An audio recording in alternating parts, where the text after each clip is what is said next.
Good morning friends. ધોરણ 12ની અંદર આપણે ફિઝિક્સ વિષયની અંદર ચેપ્ટર નંબર 9નો અભ્યાસ કરતા હતા. કિરણ પ્રકાશ શાસ્ત્ર અને પ્રકાશીય ઉપકરણો એની અંદર આપણે આગળ વધીએ છીએ. લેક્ચર 7 સુધી આપણે જોઈ ગયા. લેક્ચર 7ની અંદર આપણે થોડું રિવિઝન જોઈ લઈને પછી આપણે લેક્ચર નંબર 8ની અંદર પ્રવેશ કરીએ. તો લેક્ચર 7ની અંદર આપણે વક્રીભવન શબ્દ, આમ તો આ પાઠની 3 ઘટનાઓ, વક્રીભવન, પરાવર્તન, વક્રીભવન અને વિભાજન, આ 3 ઘટનાઓ જોવાની હતી. પરાવર્તનની ઘટનાઓ આપણે સંપૂર્ણપણે જોઈ લીધી છે, ઘણા બધા દાખલાઓ ગણી લીધા છે, અને હવે આપણે વક્રીભવનની અંદર પ્રવેશ કર્યો હતો લેક્ચર નંબર 7ની અંદર. તો વક્રીભવન સંસ્કૃત શબ્દ છે, એના પર જઈએ તો ખ્યાલ આવે આપણે. વક્રી એટલે વાંકું, ભવન એટલે થવું.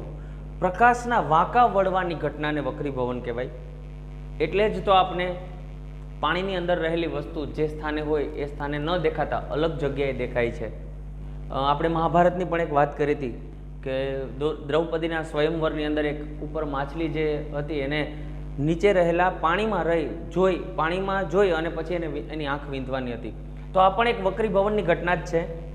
અને ત્યારબાદ આપણે સ્નેલનો નિયમ જોયો હતો, પણ ફરીથી આપણે ફટાફટ રિપીટ કરીએ છીએ, બરાબર, અને આગળ વધીએ છીએ સ્નેલના નિયમની અંદર. લેટરલ શિફ્ટ જેવી ઘટનાઓ પણ આપણે જોવાની છે. તો લેક્ચર નંબર 8ની અંદર આપણે જોઈએ છીએ ફરીથી વક્રીભવન અને સ્નેલનો નિયમ.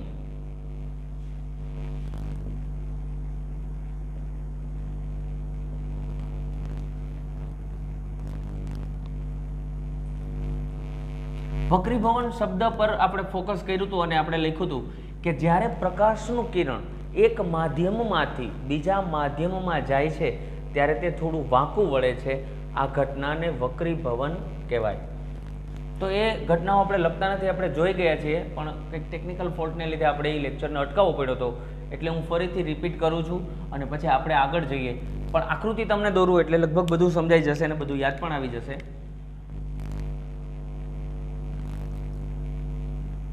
આ એક કાચનું ચોસલું છે. માધ્યમ બદલે તો પ્રકાશનું કિરણ વાંકું વળે, આપણે બધા જાણીએ છીએ અને સમજવા જેવી બાબત છે. આપણે હવામાં સામાન્ય રીતે ચાલતા હોય તો સરળતાથી ચાલી શકીએ, પણ જો પાણીમાં ચાલીએ તો આપણી ચાલ બદલાઈ જાય, વેગ પણ બદલાઈ જાય. એવી જ ઘટના કાંઈક પ્રકાશ સાથે બને છે અને એને જ વક્રીભવન કહેવામાં આવે છે. આ એક કાચનું ચોસલું છે. સમતલ આપણે બતાવીએ એની અંદર.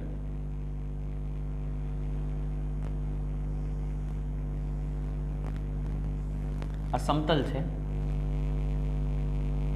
અને આપણે દૂર કરશું. હવે આ જે સપાટી છે બે માધ્યમોને જુદી પાડતી સપાટી છે. આ સપાટી નંબર 1 કહેવાય, મતલબ હવા. અહીં લખીશું સપાટી 1 અને આ જે છે એ સપાટી 2 નંબર, સપાટી નંબર 2. પ્રકાશનું કિરણ સીધું અહીંથી ગતિ કરી અને એ ચોસલા પર પડે છે, આવી રીતે. આમ આપ બધા જાણો છો કે આપાત કોણ કોને કહેવાય? તો કે સપાટીને આપાત બિંદુએ દોરેલ લંબ સાથે આપાત કિરણે બનાવેલો ખૂણો. આ છે આપાત કિરણ, આ સપાટીને દોરેલો લંબ છે, લંબ, અને આમની સાથે બનાવેલા ખૂણાને કહેવાય આપાત કોણ આઈ. અંગ્રેજીમાં એને ઇન્સિડન્ટ એંગલ કહેવાય, એટલે આઈ વડે દર્શાવાય. હવે મેં આપને વાત કરેલી હતી કે આ છે આરપાર સપાટી છે, પારદર્શક છે, આરપાર પ્રકાશ નીકળી શકે, પણ કેટલોક પ્રકાશ અંશતઃ પરાવર્તન પણ થાય અને બાકીનો પ્રકાશ છે સીધો આની અંદરથી બહાર નીકળે. તો આ પરાવર્તિત પ્રકાશનું કિરણ, પણ આ સંપૂર્ણ પરાવર્તન ન થાય, અરીસો નથી. આપણે ચર્ચા કરી હતી કે આ અરીસો નથી. અરીસો હોય તો શું થાય? સંપૂર્ણ પરાવર્તન. એટલે છોકરા હું આને ડોટેડ લાઈનથી બતાવું છું. અંશતઃ પરાવર્તન, પરાવર્તિત કિરણ. અને અહીંયા જે ખૂણો બને એને આપણે આય જ કહી દઈએ, કારણ આપાત કોણ ને પરાવર્તન કોણ હંમેશા કેવા હોય? સરખા. અને જે કિરણ અંદર આવે છે ગ્લાસની અંદર, કાચમાં, એ કિરણ આમ ન જતા સીધો માર્ગ છે એનો, ખરેખર આ માર્ગ છે સીધો, આ માર્ગે એને જવું જોઈતું હતું, પણ એવું બનતું નથી કારણ કે માધ્યમ બદલાણું છે. આ બે માધ્યમને છૂટી પાડતી સપાટી છે, એવું લખું છું અહીંયા. બે માધ્યમોને છૂટી પાડતી સપાટી.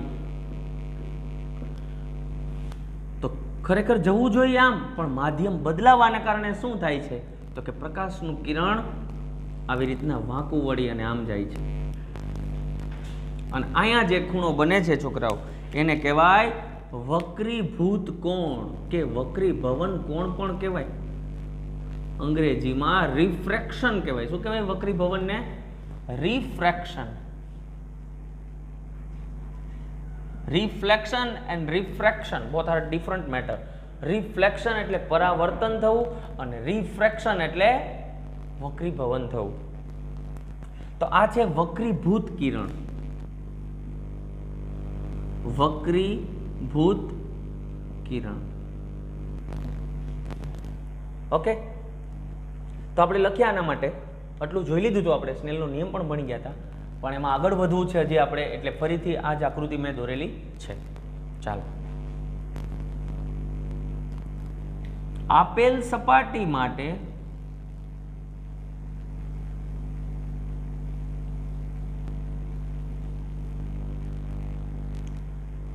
આપાત કોણ I અને વક્રીભૂત કોણ R ના સાઇન નો ગુણોત્તર અચળ રહે છે.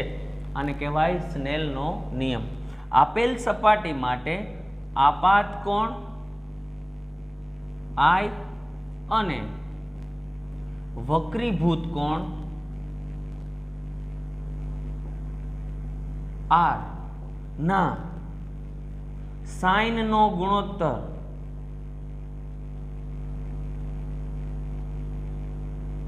અચળ રહે છે, જેને સ્નેલનો નિયમ કહેવાય છે. જેને સ્નેલનો નિયમ કહે છે. એટલે કઈ રીતે લખી શકાય એને? Sine I upon sine R બરાબર અચળ. આ ગુણોત્તર હંમેશા કોઈ પણ સપાટી માટે અચળ રહે. પછી સાદો કાચ હોય કે ક્રાઉન કાચ હોય કે કોઈ પ્રવાહી હોય, પાણી હોય, આલ્કોહોલ હોય, કેરોસીન હોય, કોઈ પણ વસ્તુ હોય, એના માટે આ ગુણોત્તર અચળ રહે છે. માટે આમ લખી શકીએ આપણે sine I upon sine R is equal to આ અચળાંકને n21 કહેવાય. શું કહેવાય? n21 એટલે કે ખરેખર n2 અપોન n1, જ્યાં n21 ને માધ્યમ 2 નો કોનો માધ્યમ 2 એટલે આ છે કે નહીં, સપાટી નંબર 2, અથવા માધ્યમ પણ લખી શકો તમે, સપાટી નહીં પણ માધ્યમ 1, અને આને કહી દઈએ આપણે માધ્યમ 2. હવે આનો ગુણધર્મની એન્ટ્રી થઈ જેને વક્રી ભવનાંક કહેવાય. એટલે આપણે લખી શકીએ આનો વક્રી ભવનાંક n1 છે અને અહીંયા આગળનો વક્રી ભવનાંક શું છે? n2. એટલે n21 એટલે તો કે n2 upon n1. n21 ને માધ્યમ 2 નો માધ્યમ 1 ની સાપેક્ષ વક્રી ભવનાંક કહે છે.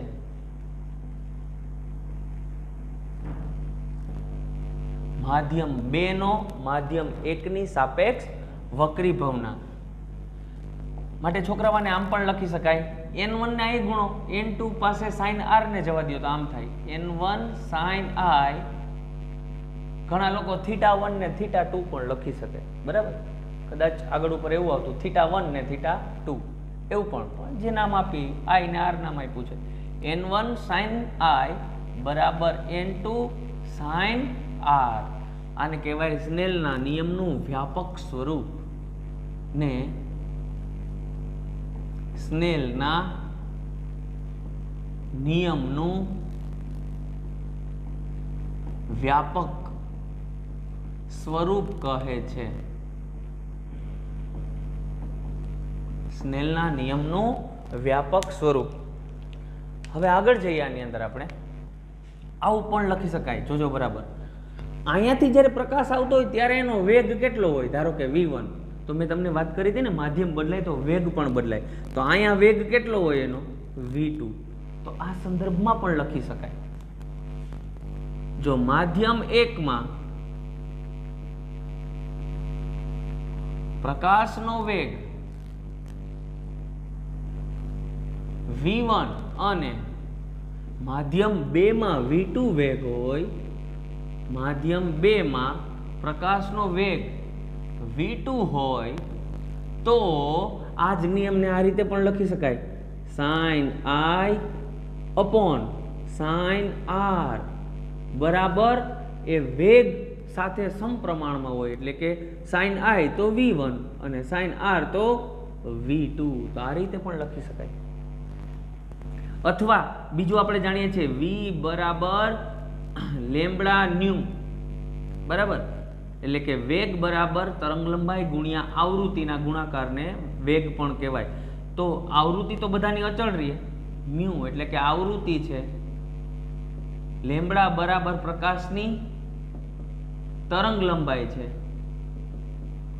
તરંગલંબાઈ, અને v બરાબર પ્રકાશનો વેગ છે. તો v ચલે છે, લેમ્બડા થાય કે નહીં? કારણ તો કે આવૃત્તિ તો બધાની કેવી હોય? અચળ રહે. માટે આમ પણ લખી શકાય sin I upon sin R બરાબર, જોજો 3 વસ્તુ લખું છું, n2 upon n1 માધ્યમ 2 નો માધ્યમ 1 ની સાપેક્ષ વક્રીભવનાંક, અથવા માધ્યમ 1 અને માધ્યમ 2 ની અંદર પ્રકાશનો વેગનો ગુણોત્તર, અથવા લેમ્બડા 1 upon લેમ્બડા 2. આ ત્રણેય વસ્તુ બધી સરખી છે. sin I upon sin R ને બદલે આ 3 અચળાંકો લખી શકાય. 3 અચળાંકો જ છે.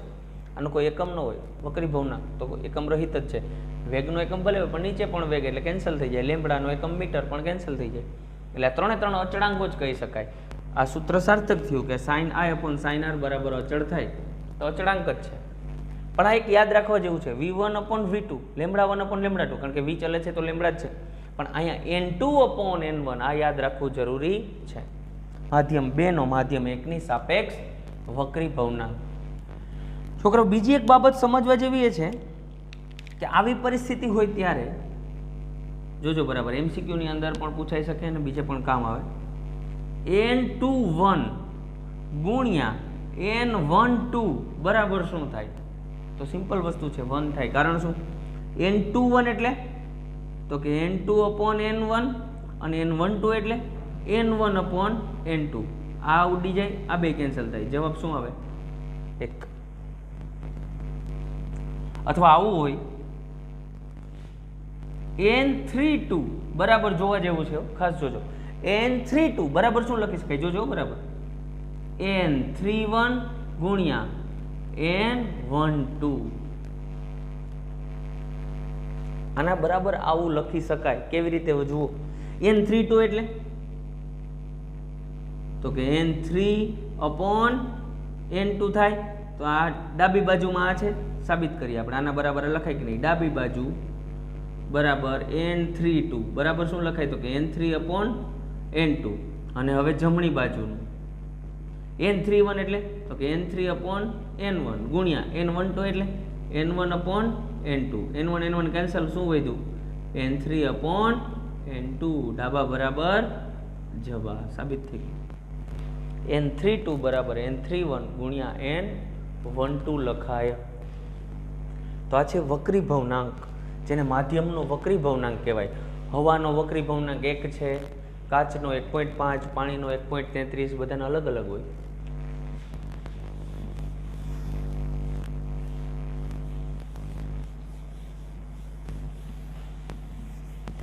ચાલો આગળ જઈએ. એક વાત આપણે જાણી લીધી કે જ્યારે પ્રકાશનું કિરણ એક માધ્યમમાંથી બીજા માધ્યમમાં આવે ત્યારે વાંકું વળે. હવે વાંકું બે રીતે વળી શકે. એક તો આમ નજીક જાય લંબ તરફ અને લંબથી દૂર ભાગે. તો કયા કિસ્સામાં લંબથી દૂર જાય અને કયા કિસ્સામાં લંબથી દૂર જાય અને કયા કિસ્સામાં લંબ તરફ વાંકું વળે? આ બે ઘટના સમજવા જેવી છે, જોઈએ આપણે. ચાલો સ્નેલના નિયમ ઉપર ફરીથી આપણે ફોકસ કરીએ. n1 sin i અથવા તો આવી રીતે લખીએ sin i upon sin r બરાબર n21 અથવા તો n2 upon n1 બરાબર n21 આવું લખી શકીએ. હવે કેસ નંબર 1 જોઈએ. કિસ્સો પહેલો, કિસ્સા નંબર 1. પહેલો કિસ્સામાં એવું વિચારીએ કે જ્યારે પ્રકાશનું કિરણ પાતળા માધ્યમમાંથી ઘટ માધ્યમમાં આવે. જોજો બરાબર, અહીં હું દોરીશ પહેલા. આ બે માધ્યમોને છૂટી પાડતી સપાટી છે. અહીં કેવું માધ્યમ છે? પાતળું. અહીં કેવું છે? ઘટ. પ્રકાશનું કિરણ કઈ રીતે આવે છે? પાતળામાંથી ઘટમાં. આ શું દોર્યું? સપાટીને દોરેલો લંબ. તો કઈ બાજુ વાંકું વળે? પાતળું માધ્યમને આપણે n1 કહી દઈએ, ઘટ માધ્યમને આપણે નામ આપીએ n2. તો આમાં ઘટ માધ્યમ n2 એટલે એનો વક્રી ભવનાંક વધારે હોય. એટલે હું કિસ્સા પહેલાની અંદર હું સ્પષ્ટ લખું છું કે n21 ગ્રેટર ધેન 1. છોકરાઓ સમજ્યા ને તમે? n21 એટલે n2 upon n1 એટલે કે n2 upon n1 greater than 1 એટલે જ n2 ગ્રેટર ધેન n1. સમજો, આ ત્રણેય વસ્તુ એક જ છે, અલગ અલગ રીતે મેં લખી છે. ચોપડીમાં માત્ર આ આપ્યું છે એટલે મારે આને છૂટું પાડીને થોડુંક એક્સપાન્ડ કરવું પડ્યું. n21 ગ્રેટર ધેન 1 નો અર્થ n2 upon n1 greater than 1. n1 ને એક પાસે જવા દો તો n2 ગ્રેટર ધેન n1. એનો અર્થ એમ કે આ ઘટ માધ્યમ છે અને આ પાતળું માધ્યમ. પ્રકાશનું કિરણ પાતળામાંથી ઘટમાં આવે તો શું પરિસ્થિતિ થાય? લંબ તરફ વાંકું વળશે કે લંબથી દૂર ભાગે? તો આપણે બધાએ આપણે દોરી જ નાખ્યું છે કે લંબ તરફ વાંકું વળે, પણ કઈ રીતે સમજવા જેવું છે. I અને અહીંયા જે ખૂણો બને છે એ R. સમજો બરાબર. સ્નેલના નિયમમાં જઈએ. n1 sin i બરાબર n2 sin r. હવે n2 મોટું છે, જોજો બરાબર. આ કેવું છે? નાનું. n1 નાનું છે, n2 કેવું છે? મોટું. છોકરાઓ, ગુણાકારનો ભાગ આ નાનો હોય ને એટલે આ બેલેન્સ રાખવા માટે બે વચ્ચે બરાબરની નિશાની છે, મતલબ બેલેન્સ છે. આ બેનો ગુણાકાર ને આ બેનો ગુણાકાર. તો આ નાનું, તો આને આપમેળે મારે કેવું કરવું પડે? મોટું. સમજો છો બધાય? આ નાનું હોય તો આને કેવું કરવું પડે? મોટું. બેનો ગુણાકાર ને આ બેનો ગુણાકાર બરાબર થવો જોઈએ, સીધી વાત. અને આ મોટું હોય તો આને કેવું કરવું પડે? નાનું. હોવાથી sin i આ નાનું છે એટલે sin i કેવો થશે? આ નાનું એટલે આ મોટો અને આ કેવો થશે? નાનો. સમજ્યો? sin i greater than sin r. માટે i ગ્રેટર ધેન r. એનો સીધો અર્થ એવો નીકળે કે જ્યારે પ્રકાશનું કિરણ પાતળામાંથી ઘટ માધ્યમમાં આવે ત્યારે આપાત કોણ મોટો હોય ને વક્રીભૂત કોણ નાનો હોય. એનો અર્થ વક્રીભૂત કોણ નાનો એટલે કિરણ કઈ બાજુ વળે? લંબ તરફ જ વાંકું વળતું હોય. તો સમજી ગયા? પાતળામાંથી ઘટમાં આવે તો લંબ તરફ વાંકું વળે છે. એટલે અહીં નીચે હળવેકથી લખું છું, જ્યારે કિરણ, ટૂંકમાં લખું તો પાતળામાંથી ઘટમાં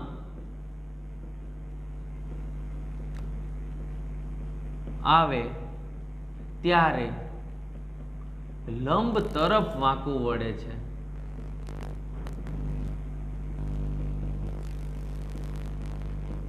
પાતળામાંથી જ્યારે ઘટ માધ્યમમાં પ્રવેશ કરે ત્યારે લંબ તરફ વાંકું વળે છે. અને કિસ્સા નંબર 2 જોઈએ આપણે. કિસ્સો બીજો.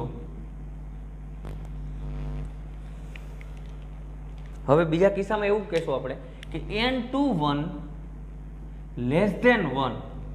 અહીં ગ્રેટર ધેન હતું, અહીં લેસ ધેન લીધું. મતલબ n2 upon n1 એ પણ 1 થી નાનું થાય. n1 ને અહીં જવા દો તો n2 લેસ ધેન n1. એટલે કે n2 છે એ પાતળું માધ્યમ છે અને n1 છે એ ઘટ માધ્યમ છે. છોકરા, હવે તમે આને જ કહી દો n1 અને આને કહી દો n2. આને આપાત કિરણ ગણી લ્યો અને આને વક્રીભૂત કિરણ ગણો તો શું થાય? તો કે તો સીધી વાત છે. ફરીથી લખીએ છીએ આપણે n1 sin i બરાબર n2 sin r. આ કેવું છે? n1. હવે મોટું, તો આને કેવું થવું પડે? નાનું. આ કેવું છે? નાનું. તો આને કેવું થવું પડે? મોટું. આપણી કન્ડિશન શું છે? n2 લેસ ધેન, આ લેસ ધેન છે તો આને મોટું થવું પડે. તો સીધી વાત છે કે sin i less than sin r. આ નાનું લખ્યું જ છે અહીંયા, આ મોટું. માટે i લેસ ધેન r, ત્યારે આપાત કોણ કરતા વક્રીભૂત કોણ મોટો થાય. એટલે કે જ્યારે પ્રકાશનું કિરણ ઘટમાંથી પાતળામાં આવે ત્યારે લંબથી દૂર ભાગે છે. ઘટમાંથી પાતળામાં આવે ત્યારે લંબથી દૂર જાય છે. જ્યારે પ્રકાશનું કિરણ ઘટમાંથી પાતળામાં આવે ત્યારે લંબથી દૂર જાય. આકૃતિ પણ દોરીએ આપણે. આ બંને માધ્યમોને છૂટી પાડતી સપાટી, આ ઘટ માધ્યમ સમજો. આપાત કોણ કેવો થશે? નાનો. અને હવે આમ ભાગશે. આ છે r, ચોખ્ખું દેખાય છે i લેસ ધેન r. આ કેવું માધ્યમ છે? ઘટ. અને આ કેવું છે? પાતળું. ઘટમાંથી પાતળામાં આવે છે. ઘટમાંથી પાતળામાં આવે ત્યારે પરાવર્તિત નહીં પણ વક્રીભૂત કિરણ છે લંબથી કેવું ભાગે છે? દૂર ભાગે છે. તો લગભગ આ ઘટના તો આપણે અહીંયા સુધી તો જોઈ ગયા હતા. અહીંનું જ આપણે વધારાનો અભ્યાસ કર્યો છે. હવે એક આપણે નાનકડો એવો કોન્સેપ્ટ છે જેનું નામ છે નિરપેક્ષ વક્રી ભવનાંક. એ અહીંયા જોઈ લઈએ.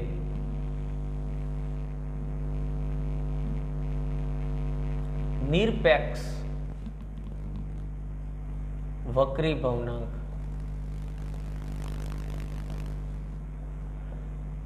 આ જોયો ને, એ સાપેક્ષ વક્રી ભવનાંક હતો. કેવો હતો? માધ્યમ 1 નો માધ્યમ 2 ની સાપેક્ષ વક્રી ભવનાંક. એટલે આને શું કહેવાય? સાપેક્ષ વક્રી ભવનાંક. એકબીજાની સાપેક્ષમાં. હવે જે જોઈએ છીએ આપણે એ નિરપેક્ષ વક્રી ભવનાંક છે.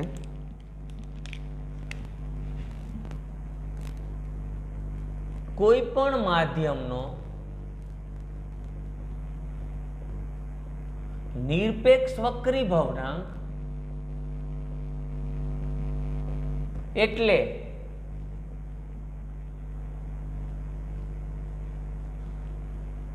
પ્રકાશનો શૂન્યાવકાશમાં વેગ અને તે માધ્યમમાં વેગનો ગુણોત્તર.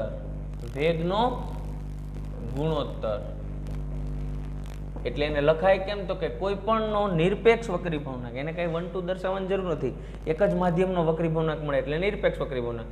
તો પ્રકાશનો કેમાં વેગ? તો કે પ્રકાશનો શૂન્યાવકાશમાં વેગ અને અહીંયા પ્રકાશનો જે તે માધ્યમમાં વેગ.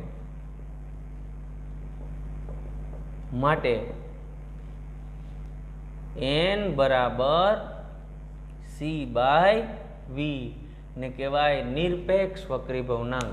શું મળે? આ નિરપેક્ષ વક્રી ભવનાંક. ઉદાહરણ તરીકે મારે કાચનો નિરપેક્ષ વક્રી ભવનાંક જોતો હોય તો n ગ્લાસ એટલે કે કાચ. તો કાચનો શૂન્ય અવકાશમાં પ્રકાશનો શૂન્ય અવકાશમાં વેગ છેદમાં કાચમાં વેગ. તો મને કાચનો નિરપેક્ષ વક્રી ભવનાંક મળી જાય. આવી રીતે મળે. કેટલાક વક્રી ભવનાંક છે ખાસ મહત્વના યાદ રાખવા જેવા. n એર એટલે હવાનો વક્રી ભવનાંક છે 1 પોઈન્ટ, ખરેખર તો 0.0029 પણ સરળતા માટે કેટલો લેવામાં આવે છે? 1. બીજો છે પાણીનો વક્રી ભવનાંક n વોટર 1.33. કાચનો વક્રી ભવનાંક 1.5. બેન્ઝીનનો પણ લગભગ એની ખૂબ નજીક છે, 1.5 ની નજીક. ક્રાઉન કાચનો થોડોક વધારે હોય. જાડા કાચ આવે ને સોડા બાટલીના કાચ, એનો થોડો વધારે હોય 1.53-54 ની આસપાસ. બરાબર. પછી કાચની જાડાઈ ઉપર પણ આધાર રાખે છે થોડોક. n air n water and glass and diamond 2.42. આમ બધાના વક્રી ભવનાંક જુદા જુદા હોય છે. વક્રી ભવનાંક એ એક માધ્યમનો ગુણધર્મ જ છે. જેમ માધ્યમ વધારે ઘટ એમ એનો વક્રી ભવનાંક પણ વધુ હોય છે. જેમ કે જોઈ શકો તમે પાણી, હવા કરતાં પાણીનો વધુ છે, પાણી કરતાં કાચનો વધુ, કાચ કરતાં હીરાનો વધુ છે. જેમ જેમ માધ્યમ ઘટ થતું જાય એમ એમ જેનો વક્રી ભવનાંક વધુ હોય એને ઘટ માધ્યમ એવું પણ શબ્દ બોલાય, અને જેનો વક્રી ભવનાંક ઓછો હોય એને પાતળું માધ્યમ પણ બોલાય. પ્રકાશીય પાતળું માધ્યમ અને પ્રકાશીય ઘટ માધ્યમ. તો લેક્ચર 8 આપણે અહીંયા સુધી રાખવાના છીએ, જેની અંદર આપણે અભ્યાસ કર્યો છે વક્રીભવન, સ્નેલનો નિયમ, સ્નેલના નિયમનું વ્યાપક સ્વરૂપ, પાતળામાંથી ઘટમાં, ઘટમાંથી પાતળામાં પ્રવેશે ત્યારે કઈ બાજુ વાંકું વળે છે, લંબથી દૂર ભાગે કે લંબ તરફ જાય, અને ત્યારબાદ આપણે નિરપેક્ષ વક્રીભવનાંક આટલો અભ્યાસ કર્યો. આવનારા લેક્ચરની અંદર આપણે લેટરલ શિફ્ટ વિશે જોશું, કઈ રીતે શિફ્ટ થાય છે. વક્રીભવનને કારણે કેટલીક ઘટનાઓ જોવા મળે છે. ઉદાહરણ તરીકે પાણીમાં જ્યાં વસ્તુ હોય ત્યાં દેખાતી નથી પણ ઊંચી આવેલી દેખાય છે, તો આપણે સાચી ઊંડાઈ અને આભાસી ઊંડાઈ વિશે અભ્યાસ કરવાના છીએ. તમે એડવાન્સ પણ વાંચી શકો તો ખૂબ મજા આવશે તમને. અને ત્યારબાદ ઉગતો કે આથમતો સૂર્ય, જ્યારે સૂર્ય ઉગે ખરેખર ત્યારે ઉગ્યો ન હોય પણ 2 મિનિટ પહેલાં આપણે દેખાઈ જાય છે, ઉગ્યો નથી છતાંય, અને આથમી ગયા પછી 2 મિનિટ સુધી આપણને સૂર્ય દેખાય છે. આ માત્ર ને માત્ર આ ઘટના વક્રીભવનને કારણે શક્ય છે. 2 મિનિટનો જે ફેર પડે છે એ વક્રીભવનને કારણે. અને બીજી પણ કેટલીક ઘટનાઓ આપણે વક્રીભવનને કારણે જોવાના છીએ. પૂર્ણ આંતરિક પરાવર્તન, હીરો શા માટે ચળકાટ ધરાવે છે, ઉનાળા દરમિયાન ખૂબ તડકો હોય ત્યારે દૂર સુધી આપણે એમ લાગે કે પાણી છે, જેને આપણે મૃગજળ અથવા મિરેજ પણ કહીએ છીએ. તો એ બધી ઘટના શું છે એ આપણે અભ્યાસ કરવાના છીએ. તો સમય મળ્યો છે સરસ મજાનો, તો ઘરે આનંદથી વાંચો, ખાઓ પીઓ, મજા કરો, પણ 2-4 કલાકનો સમય કાઢી અને વાંચવું પણ જોઈએ. સતત લેક્ચર જોઈ લ્યો, 2 વાર લેક્ચર જોવાનો, બરાબર, એકવાર વ્યવસ્થિત આખો જોઈ લ્યો અને એનો હાર્દ સમજાઈ જાય પછી પોઝ કરતાં કરતાં અને એનું હોમવર્ક કરો. તો લખવું તો પડશે જ તમારે, માત્ર જોઈ લેશો તો નહીં ચાલે, લખવું જરૂરી છે. હાથ નીચેથી પસાર થશે આ વાક્યો તો અને તો જ આ બધી ખબર પડશે. બાકી આ જોવામાં ખૂબ મજા આવશે પણ આ જ આકૃતિ દોરવા જશો તો થોડીક મુશ્કેલીઓ અનુભવશો. એટલે વારંવાર જો 2-4 વાર દોરી નાખી હોય તો બહુ સરળતા રહે, સમજાય પણ ખરું, બરાબર. Okay, all the best.